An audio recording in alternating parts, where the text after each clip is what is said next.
Нара, пиперка, ама зуски, ја така ги викам зуски. Нема вака пиперка порано што имала волку. Покачена цената на пиперот и доматот, високите температури причина за слабото производство. Граѓаните се жалат високи цени, а сепак ниски примања. Тешко да се издржи до крајот на јули. Иако цената висока, сепак граѓаните децидни дека поради високите температури послаб е и квалитетот, ама сепак едногласни дека мора да се јаде. За кој како? Па, што е поубаво, нормално поскапо. Класи сте? Класи, динички, пипер, патлиџан, тоа. Квалитет има? Па, да ти кажам, не е кој знае што, ама има и квалитет, има и нешто по-лошо. Мора да се јаде. Мора да се јаде. Скапје, вај петох. Минатиот беше поевтино, сега скапје.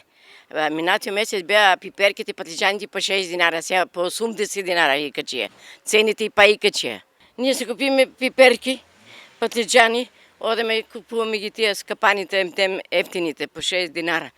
Меко за пинџер само, за друго не. Да можеме да прекараме. Па скап е за нашите примања е скап, иначе за кој има големи примања не е скап. Нема доволно роба. Што си купивте? Па сега сезонско, не знаеш, пипер, патлиџани, динче, модари и така. Има ли квалитет барем? Нема. Слабо нема. Нема пиперка салам. Нема, тоа е. Намирници што треба за дома. Гледаме јајца. Јајца, гројзе, нешто е миш, нешто патлиџани и така натака. Има ли квалитет? Па добро е, према цената има и квалитет. Иако цените овој петок се повисоки на пиперот и доматот, сепак производителите задоволни од побарувачката.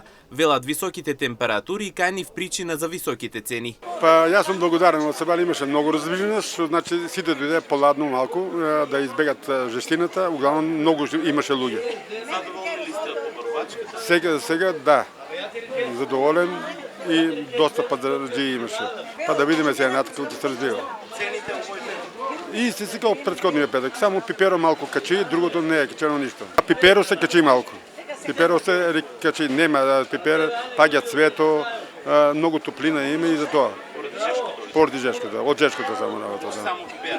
Сега се само пиперо качен, а најверојатно ќе се качи и патлиџано. Не, мислам дека таа цена ќе остане, ќе заладе времето, само што ќе биде поубав квалитето. Сега топлината не дава да дојде до израз квалитето. Што бара најмногу? Па гледа, моите работи научија ги не може да одвојам нешто посебно, али сепак ќе одвојам моркова, броковата, краставицата, селската што е домашна краставица, таа ја зимат многу. И така, значи се земат.